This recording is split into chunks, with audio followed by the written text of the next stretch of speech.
Yeah, well, how's going? I was about to say censored TV, but we're on Rumble, D Live, and YouTube. God bless you. Hope you're having a bloody brilliant, thirsty Thursday. Only one more day to go. We got special guest, our mate from the 5-8 Take. Dusty, what up? How are we? Mate, Hello. I'm How's fucking. things? It is good. I'm so glad to have you on, mate, because all your latest clip from the Freedom Rally, the Vote No rally down Sydney. Yeah. Bang! What a win! You did a good job down there, mate. I appreciate it, mate. Yeah, the yes campaign rally was fun. I got there and I just wanted to, make a bit of joke, and that did really well. And then I wanted to go to the no, but the no is a bit hard because I support the no. So it's like, how do you make like jokes but also support the cause? And but yeah, that one did really well on. Initially, we put it on YouTube, and then we got hit with a privacy situation on the new YouTube channel, and then that got taken down. So then, yeah, someone in the video. This is what I don't understand. New South Wales, you can usually film outside, yeah. So people coming up left, right, and you can film and put them online. At least I thought. So apparently it was doing really well, and it got hit with a privacy strike. And I was emailing Emma, lovely, lovely girl from YouTube. But she wouldn't give me the timestamps because if it's a privacy complaint, then they don't tell you because the I guess the person in the video is, it's a private matter. They don't want to let me know. If they were like some Mad Dog CEO or like, son of a politician just cruising through, walking past, and then, it could be like Albo's. I don't know if Albo has a fucking son. I don't think he even has children. He does. Maybe Albo's son was there, bro, like walking through, rocking the no vote rally, and he's just hit your fucking stream, I reckon there's a possibility because he's a young fella. He's in his early 20s, and I think we have the young population. So like my demographic, we like a lot of these freedom creators as well. I look at their content and I look at their target audience, and when I look at my analytics, it's 18 to 25, and TikTok does really well. So he sits in that demographic. So I reckon he's definitely, supporting low key, doesn't want to let dad down, but he wants to have a beer with the boys. You know what I mean?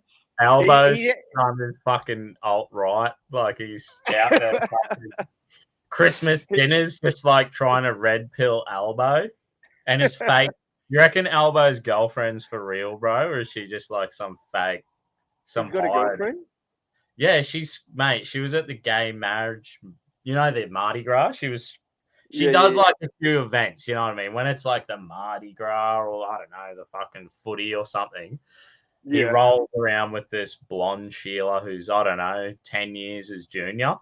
She's all right. She's all right for Albo, Oh, anything's all right for Albo, let's be honest. But does she really? Wow. I thought he was a closet fag, but, he's got a son, so there's some fucking red blood flowing around that body of his lizard body is fucking, there's some testosterone in there somewhere. Yeah, he probably got a lucky nut in for sure. But he's definitely has an Instagram. He got caught up, his son. He got daddy's privilege where they gave him a platinum Qantas lounge thing that's like really high up, and he was just given it because he's, Albo's son. And then everyone was like, what's going on here? But what can you expect? Was it Qantas? Like a Qantas lounge? Yeah. It's like a platinum. It's like the highest lounge. It's not even the normal one. So then people were, annoyed at that he got that. But, if my dad gave me that, I'll take some business classes. I'll be in there fucking with my my little Nintendo Switch, fucking next to all these billionaires. Yeah, But yeah. yeah, Oh, so your shit, what you do, everything you do, yeah. did it start at the Freedom Rally? Was this like your how long have you been doing this? And was it because of the Freedom Rally, or were you doing it before the Freedom, or like the COVID lockdown? Say, let's. Yeah, that sort of took me to a different level. But I started podcasting. I started in, I think my first episode is 2019, but I had been doing music and that just here and there for like quite a while. I was in love with music. I was in a band at like in my teens. Did the whole punk rock phase. Did the Mate, mate. emo phase. You know what I Yeah, yeah, mean? yeah. Fucking Yeah, hell, the emo phase, mate. What happened? yeah. All right, that was mate. System like there was What some happened good to kill. this country, mate? Fuck, we had the emo. Yeah. Even the emos were slaying the birds, but like chicks, even the chicks loved the Oh emo yeah. dudes. You know, it was Oh all yeah. you'd wear like a pink, like hot pink, and then all black or some. It was a bit Uh, gay. Let's be honest, but you did it for the chicks. We all did it for the chicks. It was all good, Yeah, mate. they dripped for it. They loved it. It was fantastic. And yeah, I started doing music and that, but I loved Joe Rogan is just a massive inspiration for me. Yeah. Like just I been watching the UFC forever. And then when he came out with his podcast, and I also love stand up, like he just did all the things that I enjoy, right? He Mm. was in the MMA, he was into stand up comedy, and then he had this podcast that was really good. There was these snow little flake things coming from the start, like, and then he had all these comedians at the back of the comedy store with these lights, and it was just bodgy, but it was sick. Like it was real grungy. Mad, And mad. I was like, this is sick. He's just sitting there talking to people. Like, Mm. I could do that. What a breath of fresh air, like where we've had this media fake news bullshit. We watch the news and it's just like, fuck, man. I seen them on the news the other day, and they're like, interest rates have put on hold for another month, and they're like, they're like laugh. They were laughing like next month with wherever the fucking Melbourne Cup is. They're like, we're expecting the interest rates to go up again next month. Better get a fucking. Hope you have a win, a punt, and have a win on the Melbourne Cup. Hopefully, you'll be able to pay your mortgage. And I'm like, bro, how many people are doing it tough, and these cunts are sitting here just like they get that little minute soundbite, and this cunt gets up there on national television and is laughing at Yeah, 70% of the country is fucking probably 70% or more is struggling now. Like they've fucked it. it's outrageous, bro. It's literally like, it's sickening what they're doing. But yeah, and yeah, he was big inspiration. And I started in 2019 doing the podcast.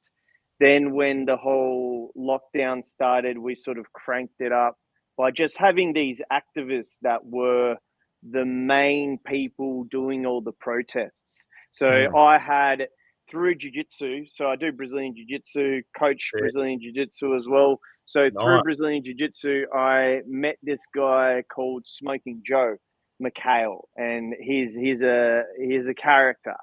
Cool And now. at the start, he was one of the first that did a protest against the lockdowns in Sydney, and he did it in Parramatta. And Gladys made fun of him online, and then all the news organizations plastered him everywhere. And I was like, this is what they're saying is not what this bloke's like. He's actually a good guy.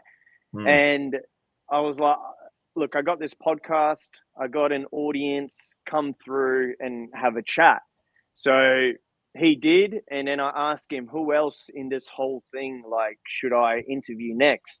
And then he's like, oh, there's this guy that's, he's got a sandbag and he's holding it for 28 days. Mind you, I didn't know nothing about politics at all at this stage, right? I'm just like a guy that just does jiu-jitsu and likes comedy.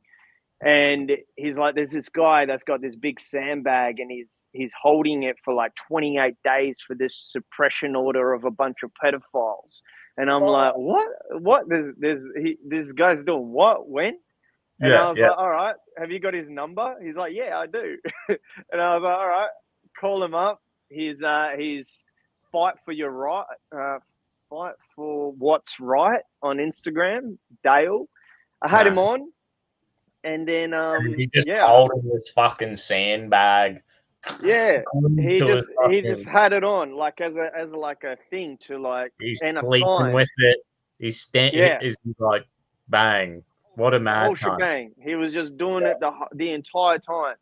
And then I had him on, and then I learned about that whole thing. And then I was like, mate, who do you know within this whole, sphere of activists and individuals?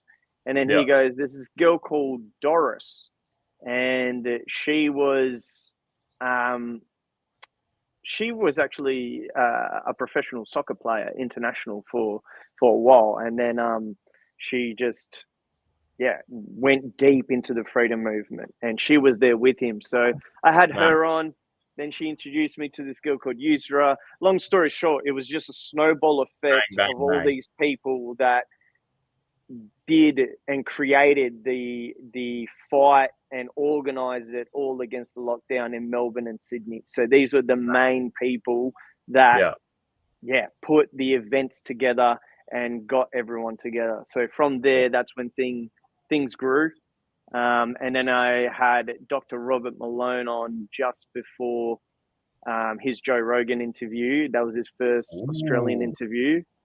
And that's the guy that, invented mRNA technology. So it was awesome to have him on. And once I had him on, they took down my YouTube and then went after me hard.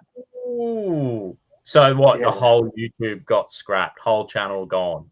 Whole channel. So that was my biggest platform at the time. I didn't back up, I wasn't great at backing up things. So I've got my Spotify with all the interviews, but all the video stuff, I relied on YouTube so much. And these days, you got to back your shit up these days.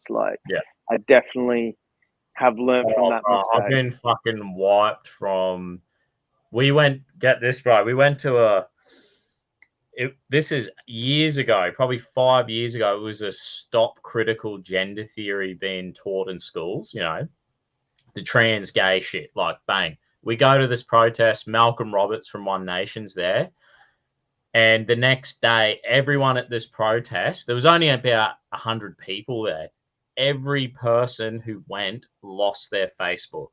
So, I'm getting text messages from different groups, people I barely know. I sort of, got a few numbers of a few organizers, had a good chat.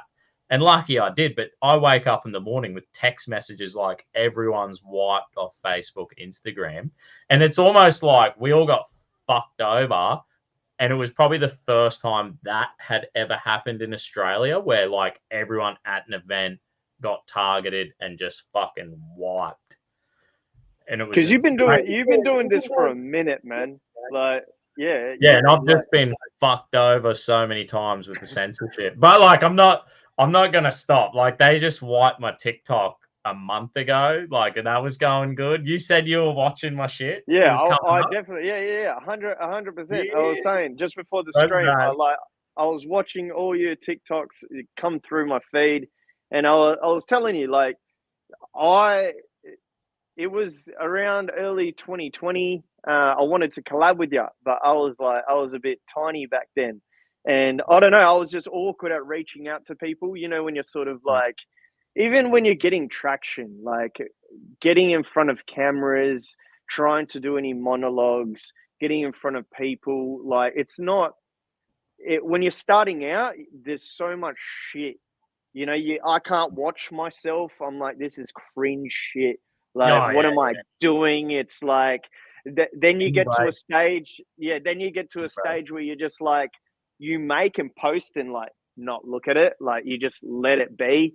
And then you get to a little stage where you're like, you start watching your own stuff to see where you can improve. And then you'll get over that hurdle. And then you'll get back to the stage where you're like, all right, I'll just pop out. And then, you know, and then at that stage, I was like, just reaching out to other creators wasn't even on the wheelhouse. But you're one that I thought, I liked your comedy. I enjoyed how you know, just go up and have a chat to people and make some funny edits. Like a lot of that yes video and that no video, like that's what I enjoy. Like going up and saying, you know, speaking to people, finding some comedy bits and bringing laughter in a time where it's, you know, you got a bunch of,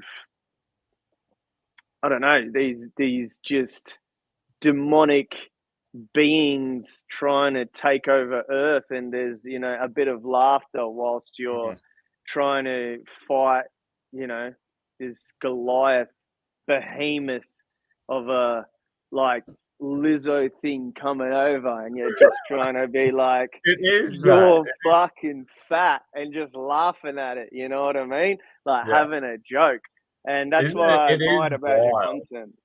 It is wild to think like the amount of crazy shit. Like in Queensland, we've got the past euthanasia, late term abortion. Like she goes, we want to double the population of Brisbane City. This is what that, like, we want to double the population of Brisbane City while there's like a housing crisis and homeless people on the street. You know what I mean? Like, and it's like they want to do late term abortion. They want the oldies to just take the green injection. I'm sure it will. I mean, you just go like, that's some weird lizard people shit. Like, to call these people lizard people is actually the right, it's the only way to describe it. Like, it's crazy shit. Like, how did they come up with this stuff? Do they not think about people and this life and fucking everyone? I'm tripped out. How do you deal with it all? How do you deal with it all? Oh, mate, I'm sure you're a Christian as well. So having faith is like ultimately you got to have faith. You got to be optimistic, right? Like faith to me is like being tough, but it's like I see these dudes. I'm a concreter, right? So I see these tough sons of bitches, bro. They're like 70-year-old concreters smoking and drinking, and they're like fucked up, bro. But they are tough, and their life has been real fucking tough, and they've had to grind it out. Now I'm doing the exact same thing as these guys, and I'm tough, but I sort of trade in toughness for faith. Like faith to me achieves everything toughness does, but your heart and mind is like the pressure's taken off. So it's like I get I'm doing all the tough stuff, but I can be like a joyful warrior. I can be cheerful through it all. I know I'm gonna be tough. I know what I'm gonna be going through the same shit as these people, but like it's a heart mind mentality. You know, it's this faith that I have in Christianity. I think like once you're in the Christian community and you're reading the word and you start doing the practices of prayer and the simple stuff, you rewire your brain to be a bit more optimistic, a bit more like, we'll get through this. We'll get through this. And that doesn't change the fact that it's going to be tough as fuck. You know what I mean? Doesn't change what we're going through, but it changes your mind going through it. You know what I mean? Like, can still have a laugh, can still be at peace. I think we're going to win. I still think we're going to win. Like, I know people too. Like, you know this, bro. When you go and talk to people and interview people, I reckon I've spoken to commies, Nazis, homeless people, druggos, like clearly mentally ill people. I reckon I get along with all of them. I reckon I can find a laugh. I can actually have a laugh with them. You know what I mean? And be like, they probably hate me, but I can still, I still see something in them that I kind of like or I love, and Jesus loves them. It's all, you know, fuck these weirdos who have a mindset of like the negativity on them.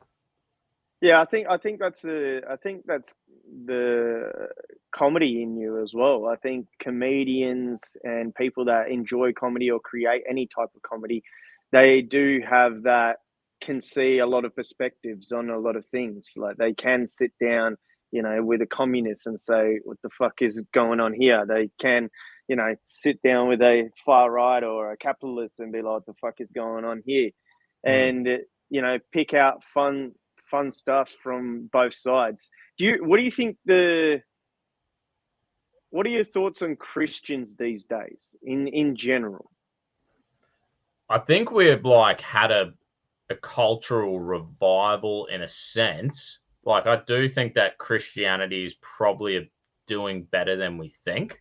Like people think it's like on the out and out, but I'm like, holy shit, bro. I'm just as a concreter, we go through a lot of different workers. You know what I mean? We're constantly churning through the workers. I'm constantly out interviewing people.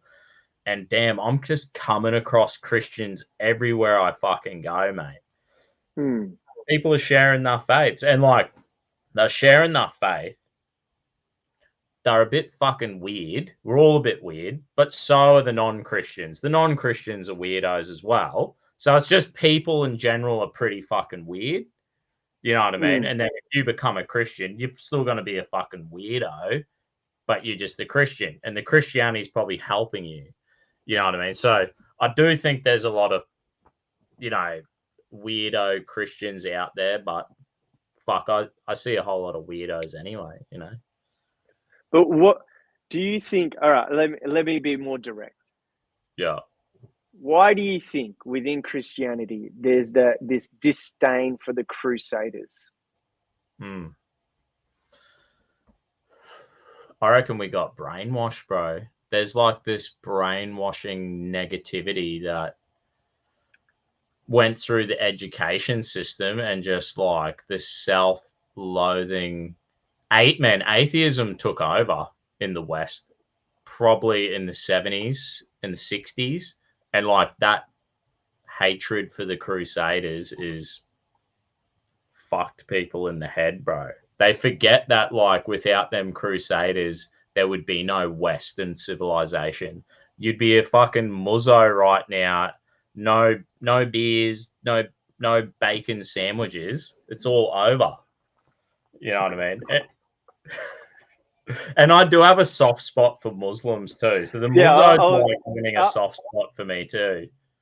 yeah, I think they're getting just as fucked. I think there's a equal playing field where they Christians, Muslims, Jewish, even pagans, all see that this progressiveness is just getting too far. Mm, So there is a connection with it all there. I just find it weird that Christians have this disdain for the Crusaders, and it doesn't really make sense to me. And mm, I don't even think it was completely to do with this crusade against Muslims. I don't even look at it from that sense. I just look at the Crusaders themselves, and I don't understand where these days it's taboo to even speak of them. Like mm, Christians don't even want to. They're happy to create a Rainbow Church. There's a church, I think, in Sydney. Which one is it? There's a church in Sydney that they want to make God a they them, and they're happy to do all of that. But then yeah. they if you bring Crusaders up, they're like, oh my God. But it's like these people literally died for Christianity. Mm, So it there's a I don't understand the disconnect there. yeah. Is something that And I've I've got some like we I guess like tell me it's probably weird interpretation of history. I feel like Mhm. imagine if like the Christians, right? So the apostles go and they spread Christianity, they go, they disperse, they spread the faith. They get to Yeah. fuck as far as where my ancestors are in Scotland, Ireland. And if we didn't continue the evangelism, we didn't even go down to Arabia, bro. Imagine if God goes like, I love the Arabian people. I'm sick of them sacrificing their children to demons. He allows Muhammad to, you know, be some kind of revelation to create God, to create like a pathway to, maybe it's just less evil. But I feel like Christians, we stopped evangelizing. Islam grew to a point that it began to put pressure on the Christian empire again. Now, I don't think there would be a Western civilization without Islam, because Islam pushed us west. We were like cut off from trading with Asia. The Silk Roads were cut off. There would be no South Africa. There would be no Australia or New Zealand. There wouldn't be an America. There would have been no desire for the wealthy Venetians to like move to Portugal and then have all this money and be like, we want to find new trade routes to Asia. It wouldn't have happened, man. And what I think is, this is why I think about history right now. Christians at a time, we lost 1/3 of our kingdom, and we were like, holy fuck, the Muzzos are right on the doorstep. We're fucked.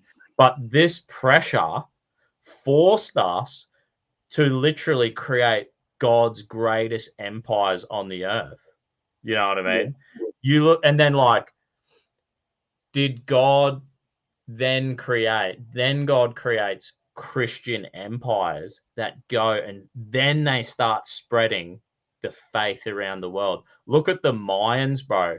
Like, you know, that Apocalypto movie of Mel Gibson, and it's like thousands of fucking Mayans are getting sacrificed to demons on the top of this fucking pyramid. And like, God loved the Aztecs, the Mayans so much that he rised up a Christian empire of Spain to come in there to bring civilization and Christianity to these people, to stop them sacrificing their children, their people, to demons. And I reckon it was happening in Australia too, bro. I guarantee it. The Maoris, the Aboriginal, the Maoris are known. Maoris are known cannibalists, and so are some Aboriginal tribes as well. And that's not just those two. It was with a lot of pagan religion. That's what they did. They cannibalized and they sacrificed children. There's footage of an Aboriginal tribe having a child wrapped up, and they put it up and sacrifice it and start dancing around. And Christianity came through and stopped all of that. It's not even like they want to paint all these a lot of these pagan religions as, you know, these spirituality sorts that were just intertwined with the land and looking at stars and connecting, you know, plants with water. But when you actually look into they had spears spearing each other in the head and holding up their head and, you know, sacrificing it to the gods. That's literally what it was. So Christianity came through and changed all of that. And I give credit to the Muslims, because at least they hold their ground. Like, they're strong with their faith. Even though there is multiple Qurans, there's multiple different interpretations of it. They might claim as much as they can, as much as they want to, that there isn't, but there is. But they hold their ground. And Hinduism, there's a sect of Hinduism that's coming out, and they've learnt from the Muslims. And even in the UK, it's bad. In the UK, there's the Muslims and the Hindus are going at it pretty badly. And it's spilling over to Australia, here in Sydney. Just not too long ago, there was, you know, a whole bunch of Hindu men going through the streets and, you know, preaching and threatening people, really, with their religion, which is it's interesting. Right. But these people are strong in their faith, and you got to respect that. Where Christianity has been infiltrated a lot, and I feel like they're watering down like the essence and power of Jesus Christ. They made they're making him as this figure that is super passive, and they've changed the scriptures a fair bit. But you're supposed to read the Bible allegorically. You're not supposed to read it literal or you know, in its changing essence. You're supposed to understand. It's not reading it from your culture. It's reading what it is saying in the, he took look at what he's saying in the culture at the time, and then see how that relates to your culture. Don't read it from your culture and then try to interpretate their culture. Like, we're sort of like doing it wrong. You know what I mean? Yeah, and it's understanding the essence of the story. So then, if you do have a lot of changes, you still understand the impact of what it is, and that's the Trinity itself, the essence of the story of what Trinity is, and why it's connected to God, and why it's connected to so many stories, and why so many stories get embedded in the back of your head, and that's because of understanding the Bible allegorically, because it's the one thing that's changed literature.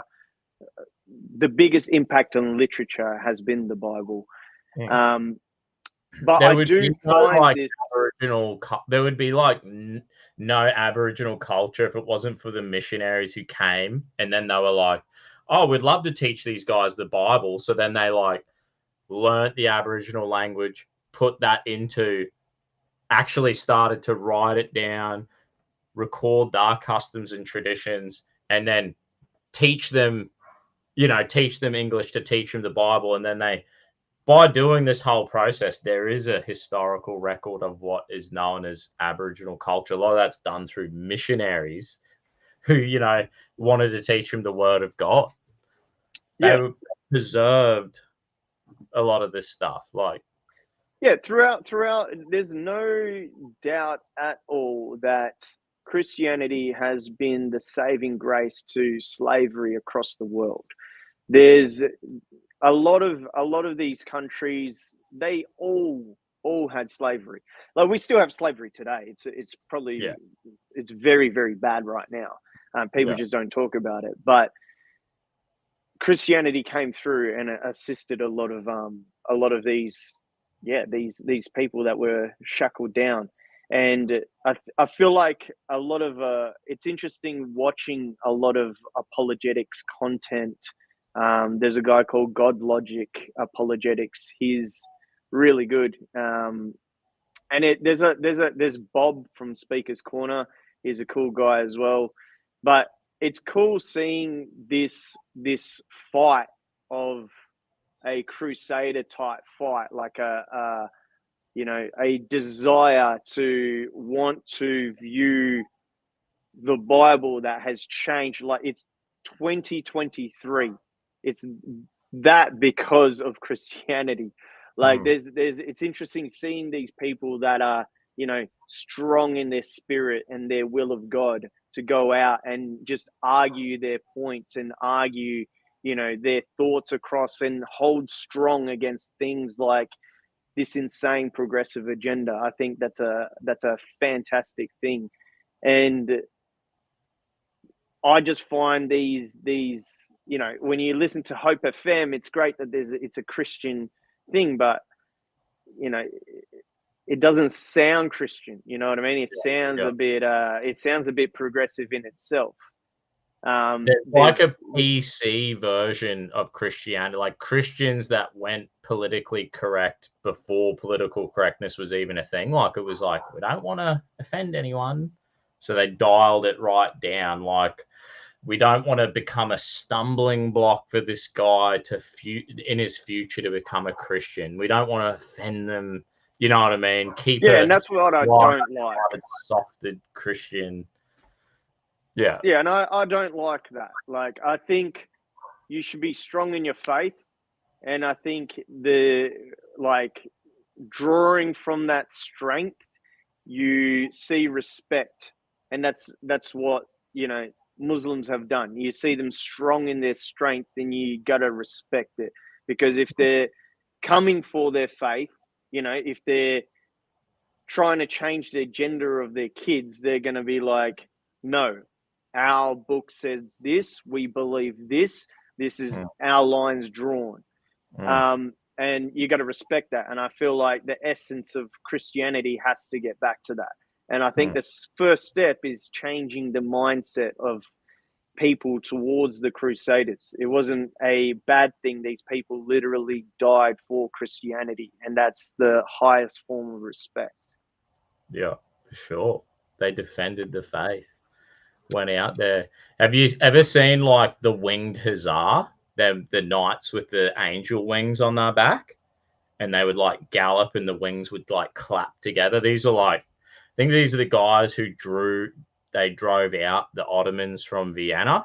They were Polish, Hungarian, like alliance. You know what I mean? And I went to like a medieval festival, and I was like, what the fuck is that? Like, this knight looks badass, and then I'm like Googling it. I found there's like some rock metal band that has like this fucking sick winged hussar song.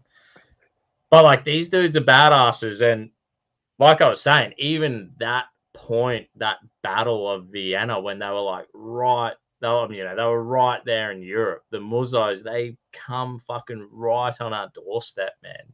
You know what I mean? And that's where we got courage again. We got courage again. And I guess we're right there again. Like, we've lost a lot of ground, Christianity, in a sense. And I think, like what you're saying, is I think we're right there again. Like, we're right there where Christians are, like, ready to go.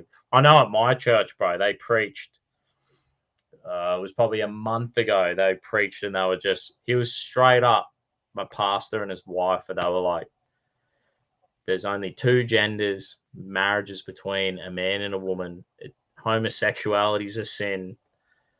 It just clearly stated the values of the church. They're like, this is our values. And that should be base level. Yeah. Right? That should be, every church should be saying that. Right? This is just 101 Bible. And you got churches that are like, no, we're gonna call God they them. It's like, the fuck are you guys talking about? Like, what is going on?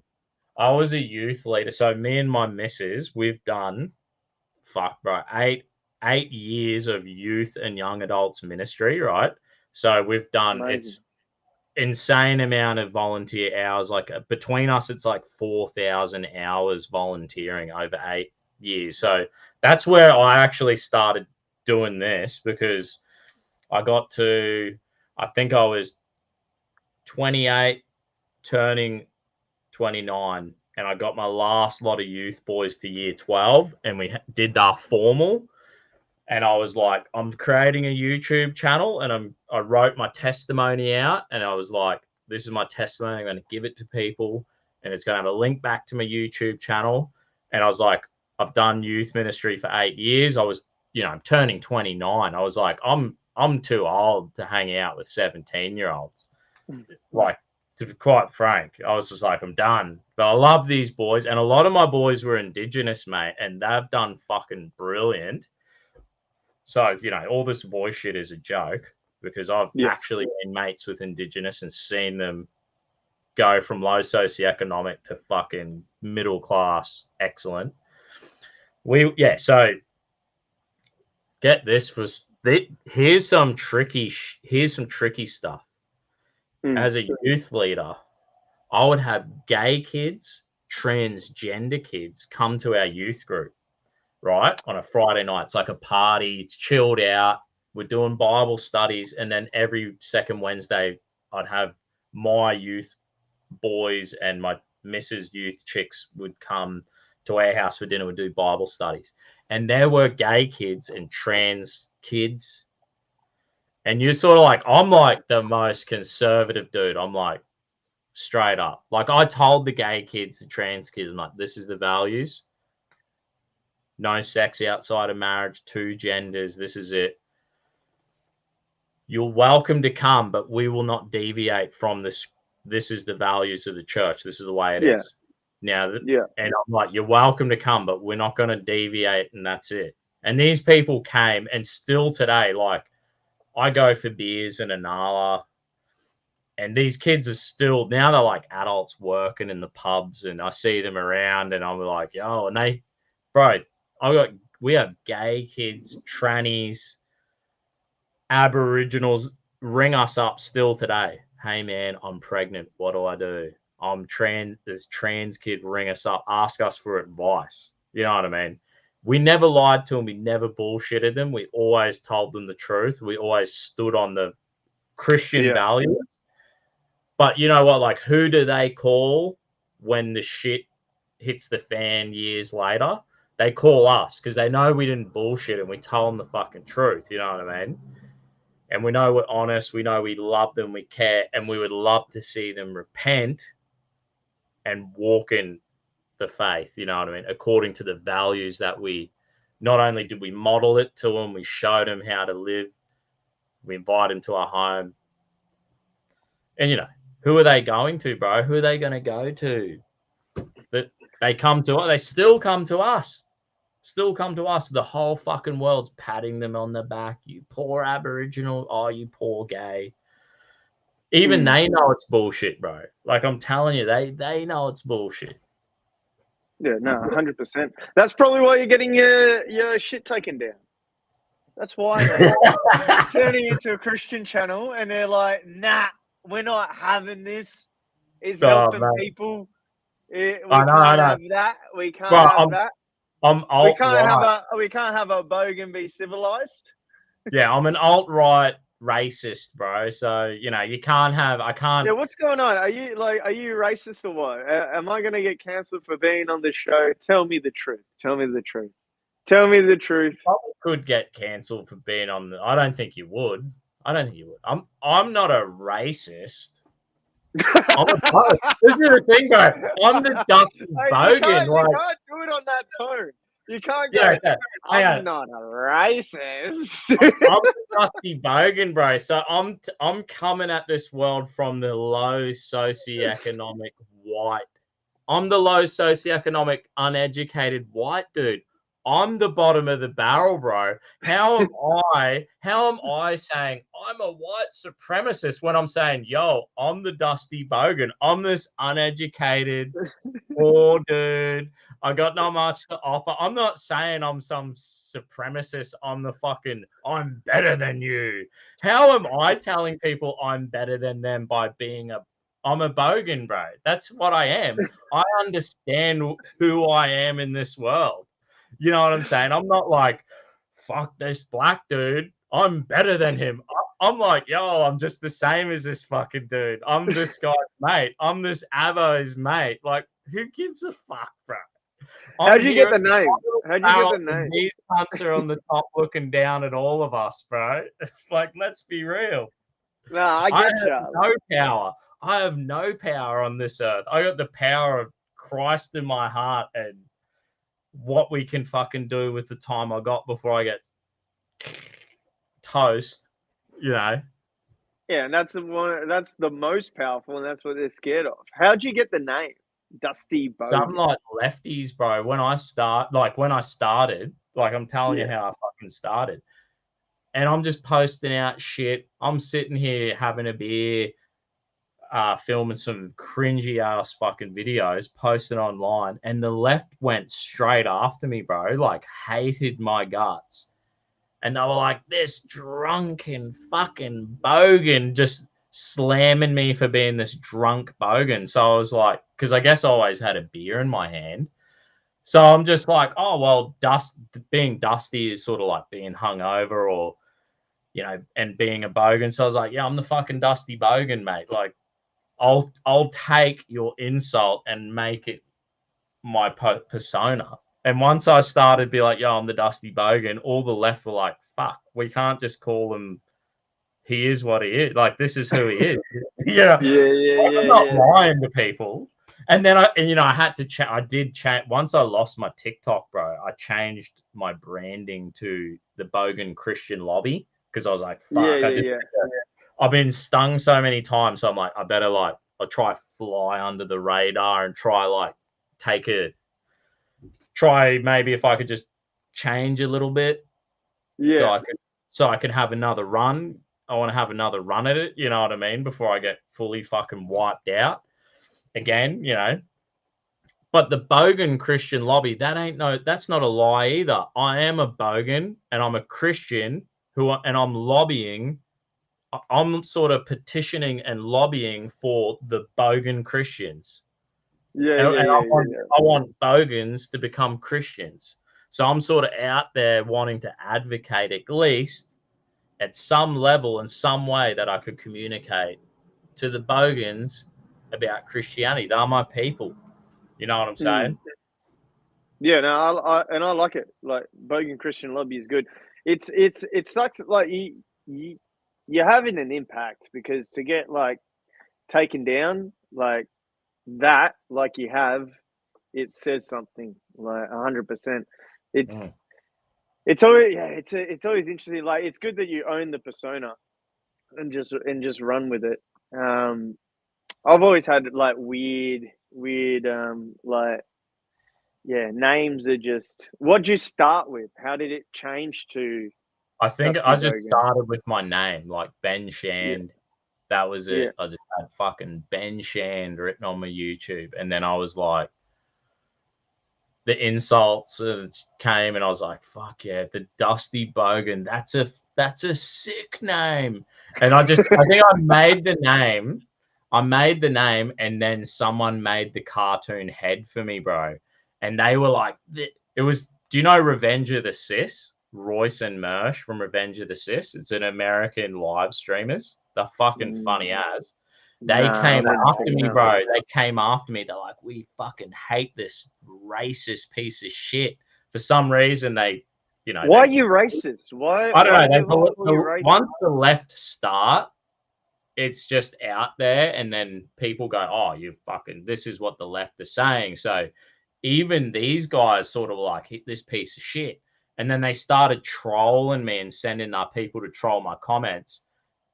But then they're like watching me, and after like a month, they were like, Dusty loves people. He's talking to everyone. He's so nice to these people. Like that guy, I was interviewing, we found these Vietnamese people who were protesting against communism, and we were just going and chilling with them and hanging out and covering their shit. And I guess I just somehow turned Revenge of the Sis around, and they were like, we fucking love Dusty. And I was like, oh shit, I'm just trying to be myself, whatever, bro. But, Do you edit? Do you edit? Who I edits your edit videos? my shit. I edit my stuff, yeah. Yeah, sick. That's dope. That's dope. Yeah. Yeah, I was wondering. I was like, because you get some videos out pretty quick as well. Sometimes I'm like, nah, how do you get that out so quick? But yeah, no. I was My like, what? missus hates it, bro. She'd be like, because I got 2 kids. Yeah. I got 2 kids, bro. We want to go for a third. Congrats. And like Yes. working, I'm a concreter, and I do a once a month episode for Censored TV. Mm-hmm. So, Gavin McGuinness, he has his network, Censored TV. I was doing a weekly show, and then I was like, I need to dial it down to once a month, man. I can't fucking do it. Just with the kids. Yeah. Sometimes No, like it's I a lot. find that balance again. And I was so busy filming and editing a weekly show that I just wasn't doing any of my own personal social media. I was like, fuck, I just need to do what I'm paid to do.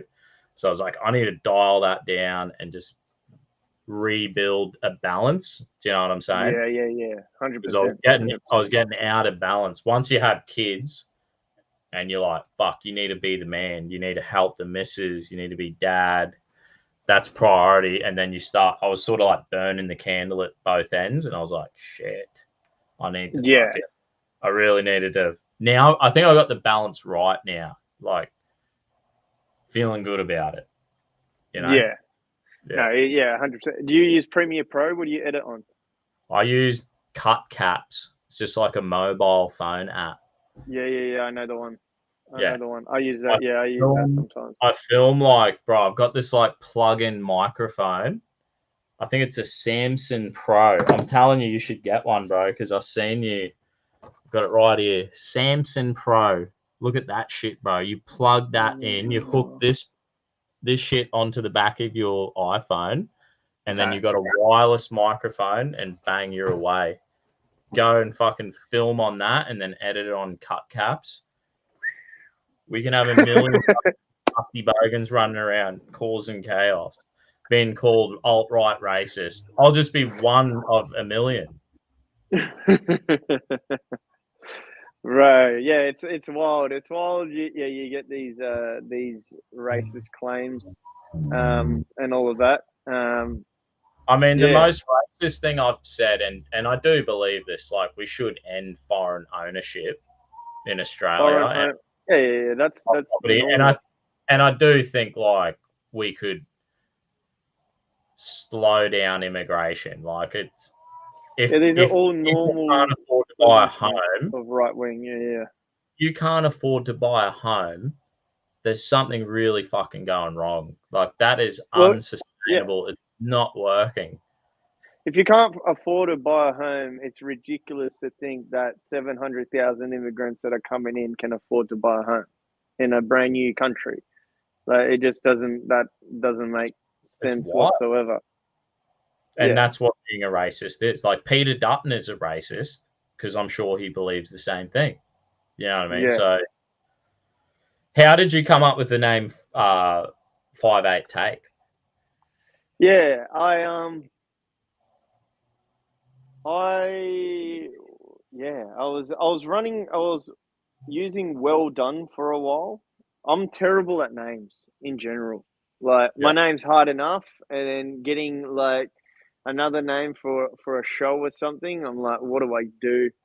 And I five like eight. the name. I think it's a good name. Like Do honestly, you I think it's reckon? yeah, it's sick, bro. It's cool. There's so 5/8 is slang. It's Australian slang, and it means like your best mate, and it was used back in the day as a prison slang. And if you go to do a bank robbery or something, you got your 5/8 is the person that looks out for you, and make sure you don't get caught. And if you do get caught, they're the people that look out for you in jail. So Yeah. in the height of all the lockdowns and everything, I was just like, yeah, I came across this name, and then I was like, all right, well, I'm everyone's 5/8. Let's Woo! go. And That's fucking sick, bro. That's a good name. That's solid as a rock, bro. and then I like.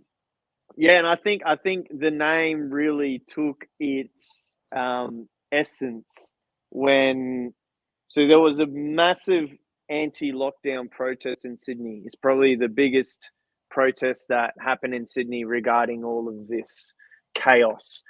And Is that with I the flame sword dude? The guy with the flame yeah, sword, and he's like, that yeah, was fucking sick. it was the most gnarly protest Sydney's probably ever had. It was Yeah. like it was wild. And I did a promo video for it that just got cut and just pushed everywhere. And then Channel 9 plastered me as the organizer of the event. So then once they did that and plastered my face all around and did a full news piece on it, I had the counter-terrorism squad break into my studio, and they had my missus down with three guys with machine guns. They had pistol coming towards me in my little studio at the time. Holy fuck! Um, yeah, I was facing 38 years, which is more than What? Ghislaine Maxwell. Yeah, Holy fuck, bro! it's that's fucking so. wild. It That's needs to be so. a book. Holy fuck! Yeah, it was insane. So they plastered me all over, came in guns blazing. They surrounded my property, had pistols in my face, machine gun to my missus, put us on like essentially cuffed onto the table. They didn't turn their body cam on. They like at all, and all their warrants were essentially illegal. This particular unit was made in 2019 to prepare itself to attack bikies and large underground criminal figures. and Is it they Raptors came. 13, is it? Yeah, and they came after, like, they have a separate division which is also counterterrorism on top of the bikies, Yeah. and that division was the one that came after me for online videos. So yeah, the that's another thing. My podcast is actually the first podcast in Australia to be blocked by the courts. I couldn't have a conversation with another human online for 3 months, and as well as all these other charges. But Did you luckily, represent yourself, or did you get a lawyer? Like, what happened? Like, did it yeah, cost a load of money? yeah. So I first we got locked up on some Bonnie and Clyde stuff. So me and my missus in a separate cell, but next to each other, and even our conversations were recorded and used in court. Like, I was trying to speak to her, because in Australia you can't have nunchucks, and I had nunchucks as a prop, and you get 14 years in Australia for having nunchucks. Holy. That's the maximum, the maximum thing. So these nunchucks that I had were $11, and I was trying to speak to her, and I was like, selling at markets in Sydney, probably fucking. yeah, it was just it's literally foam nunchucks, but because there's a chain there, they're considered real nunchucks, and then you're facing 14 years for them. Well, I was anyway. I was facing maximum.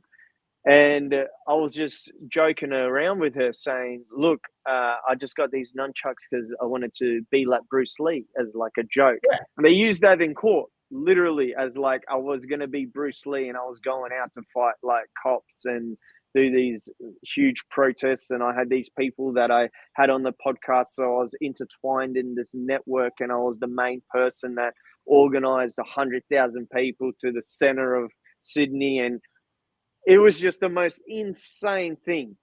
And we were locked up. I had this initial lawyer, thanks to Yusra Rose. She, which is the Muslim community, actually came in and got me out of jail initially. And then they gave me a lawyer, and he represented me to get me out of the cells. And then from that, I switched from him to Mark Davis, who represents Friendly Geordies. He's one of the biggest media lawyers in Australia. He's worked with Assange. He was one of the guys that was in Europe during, I don't know if that story is actually out there. Yeah, so he's an amazing lawyer, and he Did represented people me. donate and raise money for this lawyer, or did it fuck you So, financially?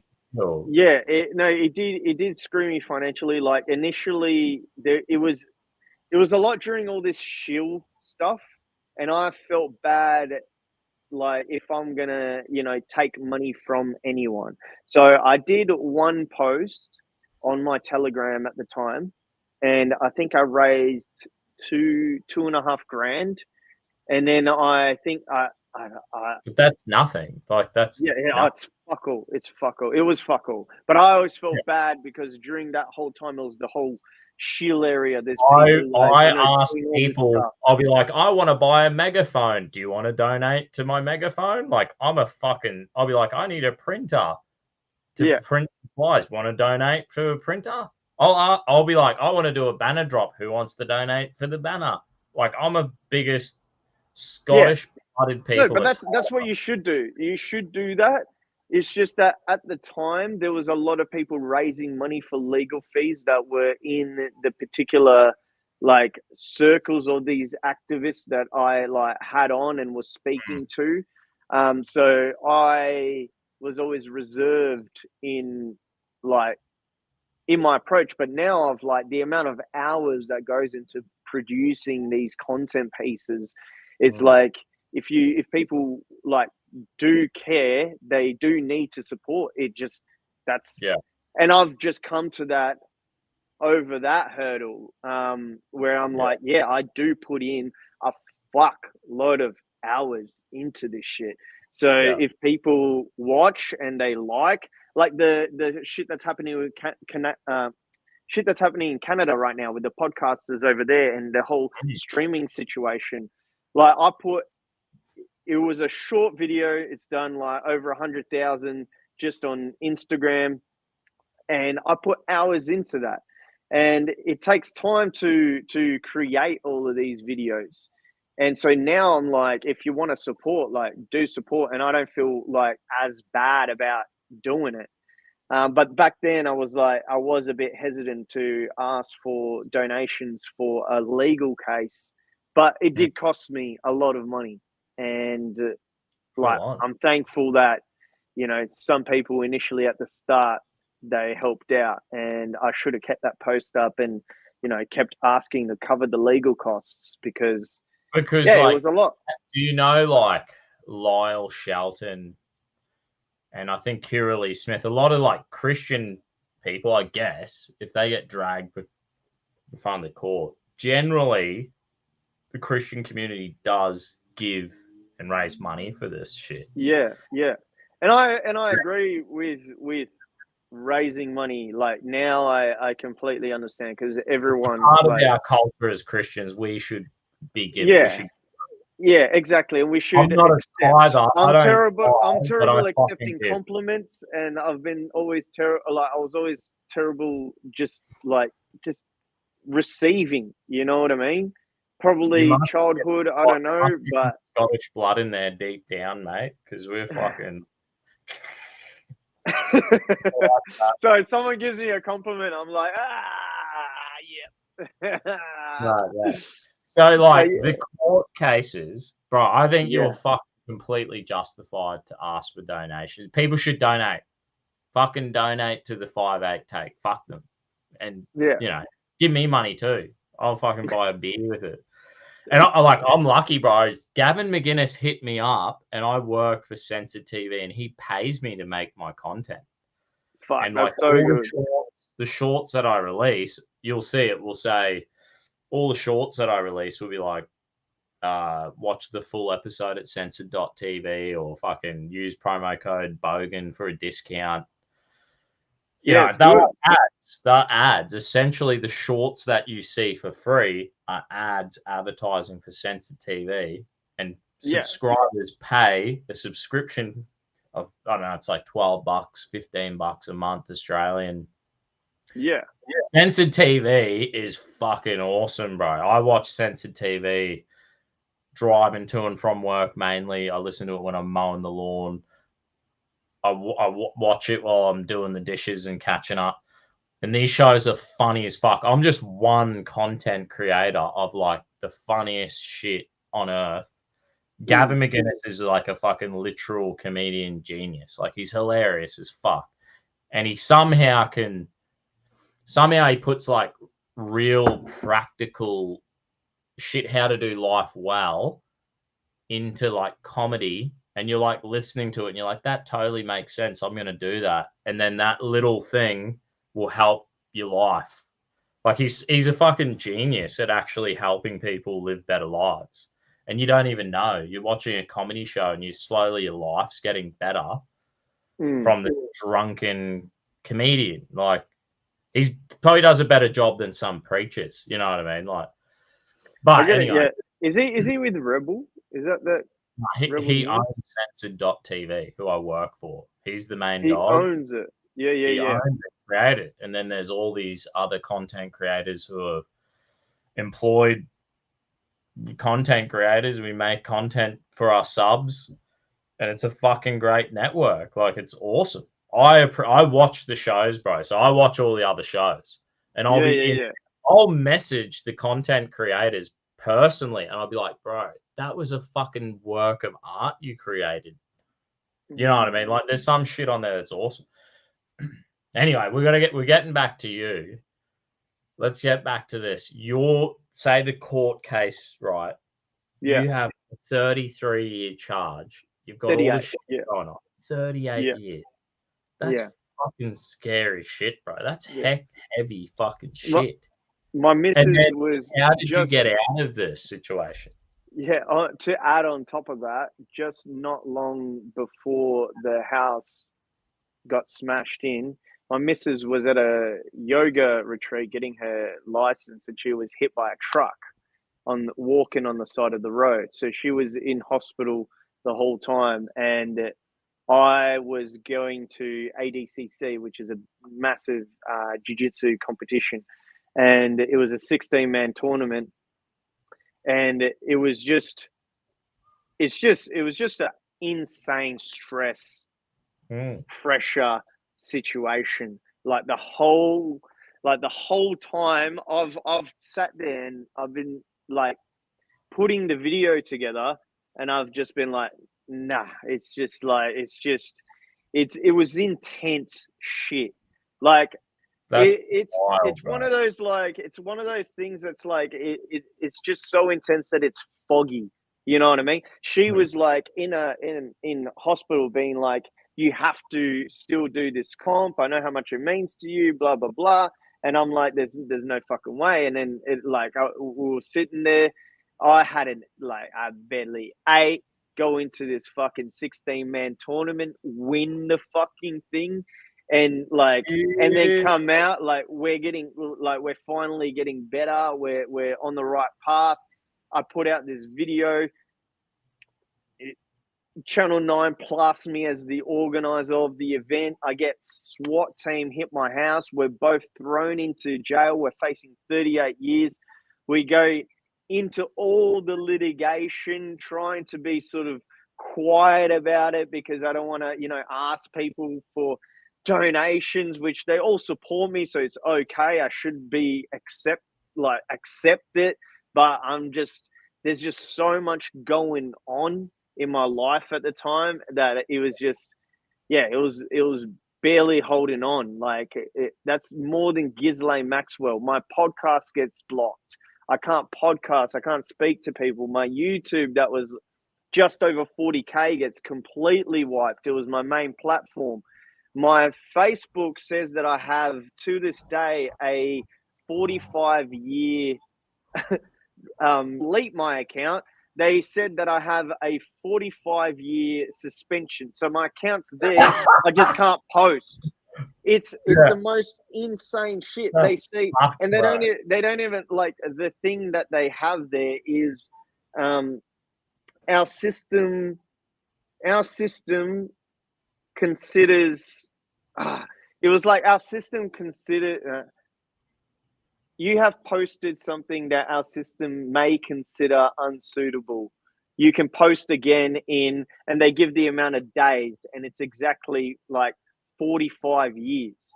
And I'm like, one, your platform's not going to last that long. And what makes you think I'm coming back? Like, it's ridiculous. Just delete my account. Like, just delete it. And it was just a stressful time. The court eventually just says you're innocent. Like eventually, in terms of the whole proceedings, in the end of it all, everything's wiped. I beat everything from top to bottom. They had one thing that they tried to put on my record, and the judge that day was just, he just was either having a bad day or he was really one of those, COVID nut job that, got 25 boosters and was, just an absolute fuckwit. But I don't think I've ever met anyone like that. Like everyone I meet is like, nah, I'm not getting it. Or they're like, yeah, I got forced to do it, didn't want to do it. But like, I've never met someone who was like, oh, I'd fucking love to boot this shit into my arms. I've never met anyone who wants it. Like, never. Yeah, and then they say that we never coerced anyone and we never pressured anyone into it. Like that's bullshit. They completely did, and they need to stand trial for it. And then I appealed that, went to court again, and then I won with the new judge. Because they knew it was bullshit. Like, a guy without criminal record just having conversations online, just has an entire SWAT team like break his house down and put his missus on a floor with guns in his face, and he doesn't have a criminal record. He just makes online videos. It's absolutely insane. And what's even crazier is that they try to remove me off the internet completely. The initial judge shut it down. Good on her. They try to that would mean I can't even send emails or like anything. That's internet gone. And then the judge shut it down because You wouldn't even be able to live. Yeah, the only reason, and I think Australia, you can still do that, in New South Wales at least, the only reason that she didn't was that it wasn't to do with the case. So they said, look, we want him off the internet. And then she goes, well, you've arrested him for, inciting violence and creating a protest that, that doesn't align. And the other one was taking me off social media. She possibly could have done that because there was a video that I made that, went viral for supporting the protest, and she didn't. And where they aligned was all of these different bail conditions, and one of them being that I can't podcast. And yeah, in the end, I beat them all. I beat the state. I beat the Matrix. And no one knows this. I'm Himothy. I don't know this about you, bro. Like I just see your Telegram or I've seen you on TikTok. I'm like, this dude's a legend. This bloke's top dog. I don't think I knew during COVID. I may have seen you a little bit here and there, but it was I had my first kid during COVID lockdowns, right? So like for me, I'll fucking tell you, bro. I was like, I'm gonna keep doing. Gavin got me to work at Censored TV, and I was like, I was doing 3 live streams a week on YouTube and D Live. Gavin is like a weekly Man on the Street show, and then I had my first kid, and then I was like, I'm having a kid. I had no idea how busy I was gonna be. I was like, fucking, I was a retard. I was like, I'm gonna keep doing everything. I'm gonna be fucking amazing. It's gonna be perfect. And then like reality slapped me in the face. And when COVID came, I was just like, fuck, I would love some sleep. Like I was just like, I don't give a fuck what's going on. Like I swear to God, bro. And like I would still do a weekly live stream and would talk about it, but I was like, yeah, whatever. Who gives a fuck? I just need to go to sleep. So I was like retarded, and I think a lot of shit like what you're saying was probably even your case or your videos were probably in my face at the time, but I was like so sleep deprived and they call it baby brain. You're like so sleep deprived.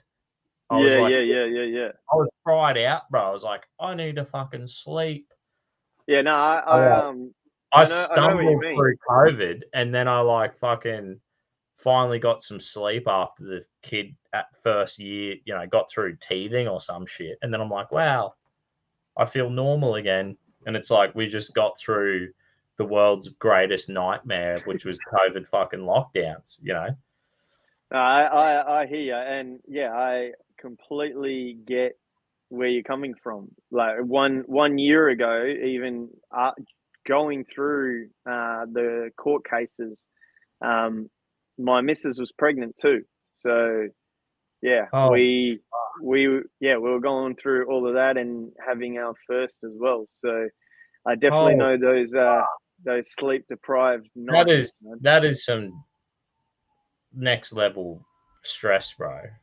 The fact that you've got through all that shit, like I guarantee it, bro. You got like God has got you, bro. You got a great future.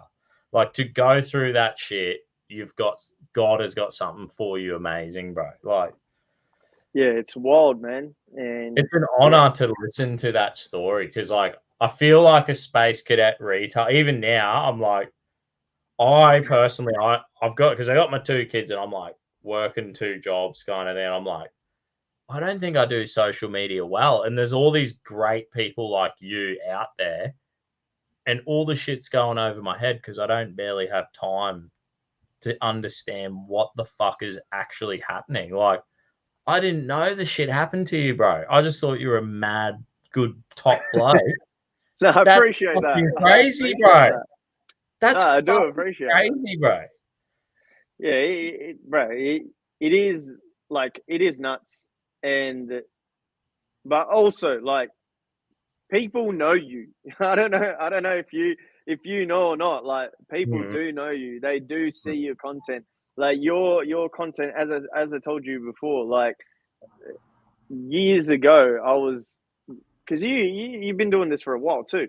So I was watching your stuff, and I was like, this is like awesome comedy, and I've always enjoyed it. And life does hit, and people don't understand how to don't fully understand it, and it is hard work balancing it. But it's just getting over the censorship, and you got censor TV, which is awesome. I probably eventually will join some type of network because it is hard work, just doing everything. And I do have people emailing and looking at editors and that, but I'm also like I need to get over that perfectionist barrier too.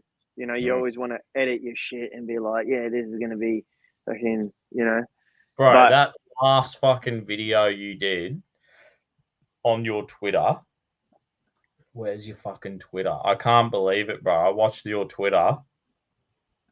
That 13-minute video today. the no campaign. Yeah, man, that was fucking Yeah. awesome. And they like this one here, I think it was. Yeah. YouTube removed your video. Go check out. I put your link in the description of this episode, bro.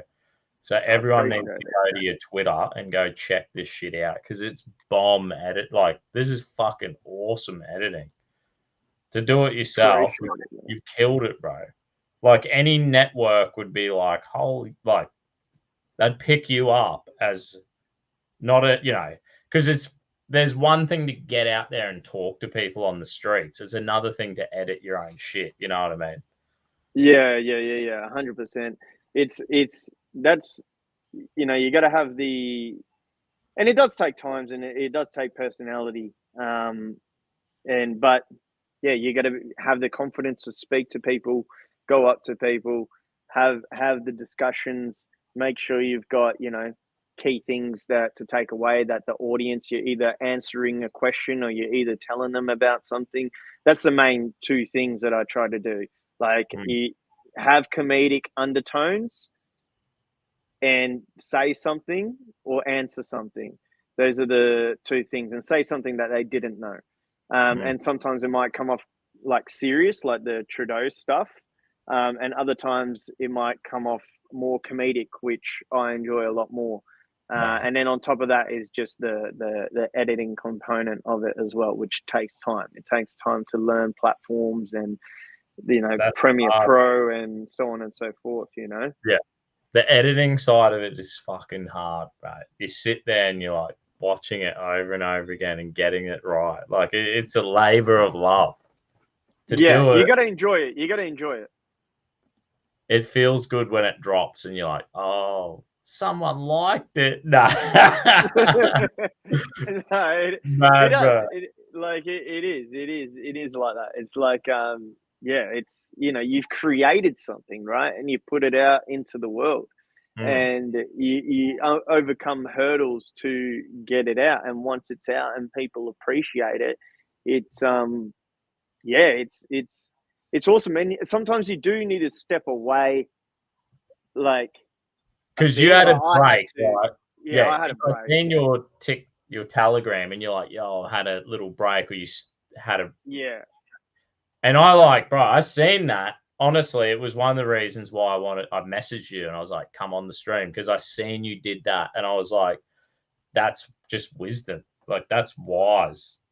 Yeah, you need it, man. You need it. And like especially when you have shit going as wild as some of the TikToks were going as well. Like that. So you get like a high, right? Like you get that, like, oh, this is just fucking taken off. And you check that phone every hour, and you're like, another 5K viewers hit that TikTok, and you get that like I've had it a few times, bro. A few viral videos on before my TikTok got wiped, and then I rebranded to the Bogan Christian Lobby. But I had a few, and I was like, face frothing moments. You're like, you get the dopamine hit, bro. Yeah, I'll pop that TikTok there, and I'll walk you through it, and like just so people can just get a perspective.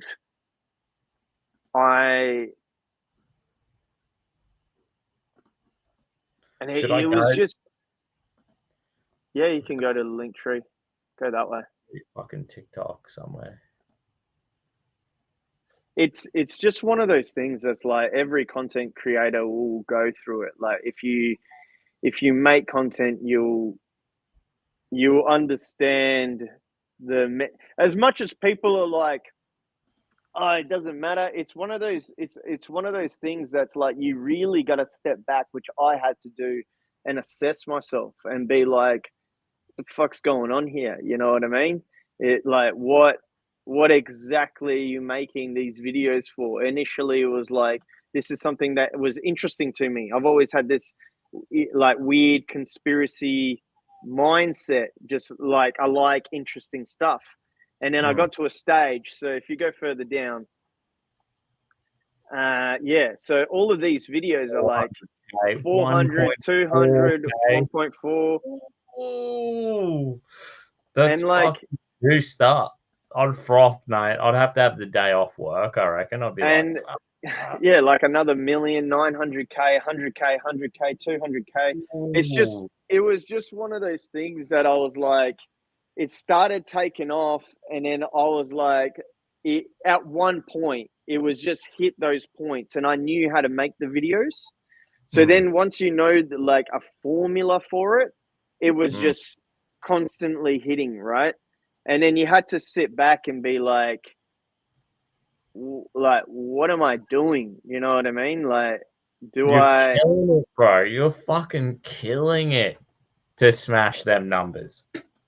Yeah, it was one of those things that I had to step back and be like,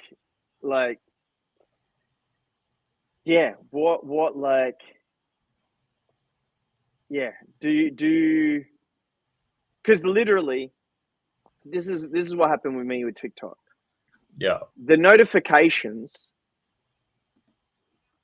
brought me anxiety, and I sat there, and each video would just, my phone is just, and then it was just because it's like the attention. I'm not a huge attention seeking type of person.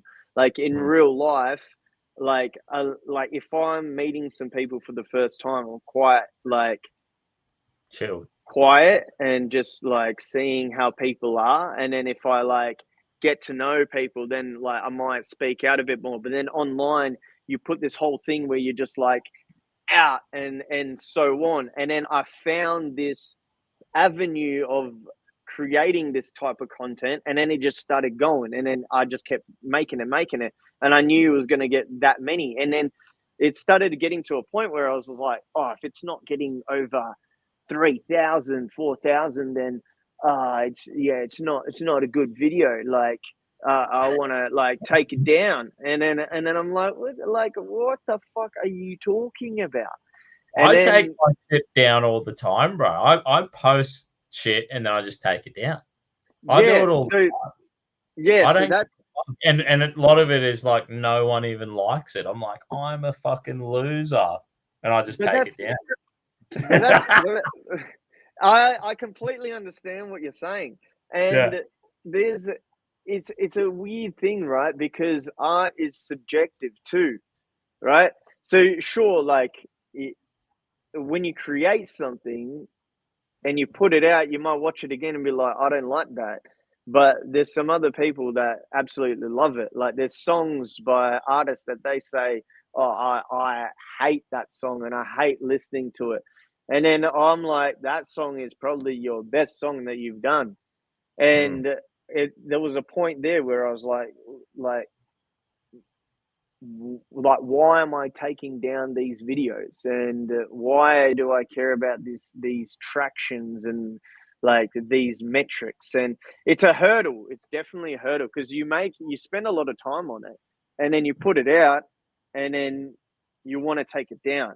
And I don't understand that yet, because I still feel the same. There's points where I'm like, well, that didn't do too well. Like, I need to take it down. There's an awesome podcast with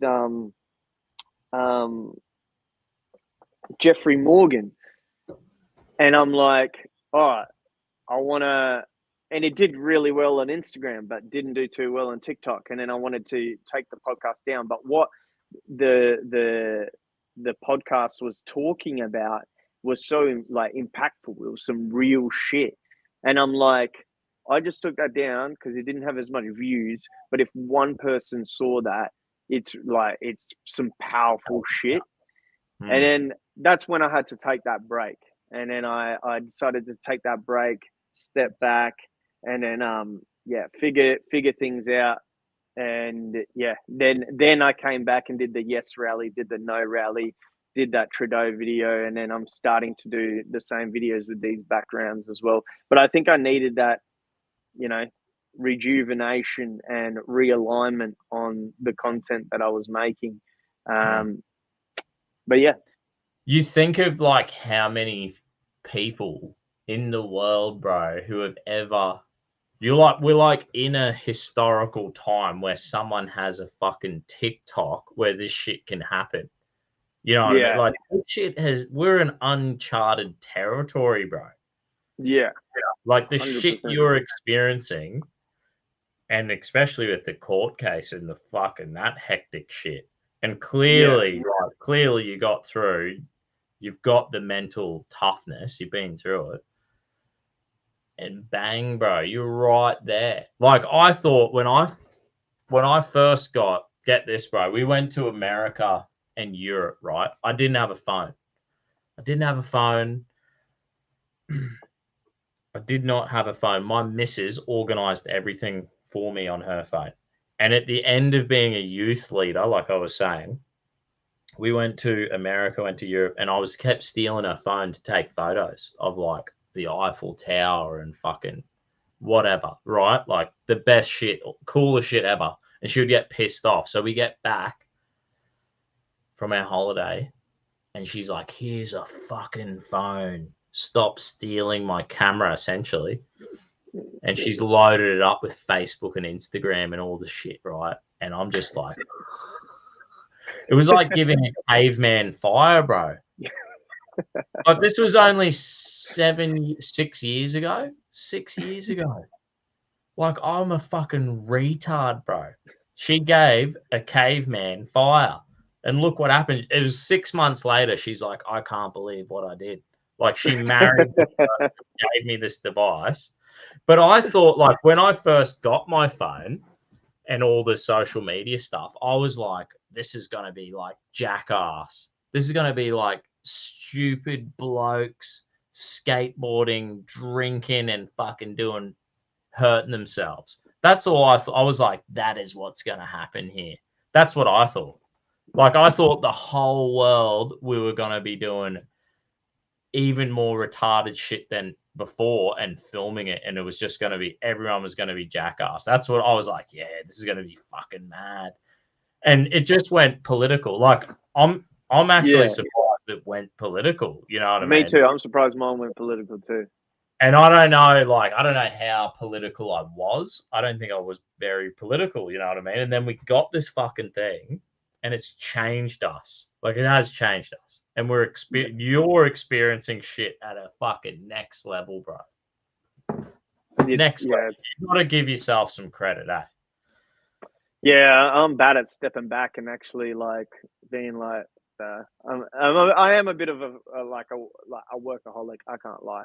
Like I like all the time, like work throughout the day, throughout the night, like, and I got a great partner that sort of, understands as well, which helps. If you didn't do what you've got to do, like you're a workaholic, you do the shit. If you didn't do it, bro, it'd be dangerous for you. You'd probably be bad shit would start happening in your life. Like, it's better for you to do this creative outlet. You know what I mean? Yeah. You got to do it, bro. You got to do it. That's God's given you this shit, bro. Yeah, completely it's agree. dangerous if you don't do this shit. Like, you have to. Yeah, I mean, yeah. I mean, I do believe that I'm in the right wave. It's just, you know, it's just about writing it out. You know, like, and seeing how far I can take this with the main goal of stopping the WEF. That's my main goal. Well, it's like, I went to a church and their logo was influence the world for good and for God. And I was like, that's fucking cool. Essentially, that's that. Like, that's what you're doing. Exactly. Influencing the world for good and for God. You know what I mean? Like, fuck the goblins and the New World Order and the lizard people. You're influencing the world for good and for God, bro. Yeah, I believe that. That's a fantastic slogan. If that church came up with that, shout outs to them. Like, that's bloody oath. Yeah. Mad, bro. Well, I reckon we wrap it up because we were supposed to stop at an hour and we've done an hour and a half. That was a fucking sick story, bro. I'm so glad you came on and you got to tell. That was like pretty much what I put out on the tweet. I was like, I just want to get to know this dude and hear his story. And I even appreciate for having me. In the Telegram, I was like, someone said, "Oh, sweet, I'll tune in." And I was like, dude, I knew you would have a fucking sick story. I'm so glad I got to hear it. I appreciate you, man. I had a fucking great time tonight. Thanks, brother. No, I appreciate you. And as I said, I've been watching your stuff for a while. The comedy interviews as well inspires me as well. So keep doing what you're doing, man. I really appreciate the content and that you keep at it, even though they try and shut you down. Fucking oath. Sick, dude. Well, God bless everyone. Thanks for tuning in. Catch us next Thursday. You.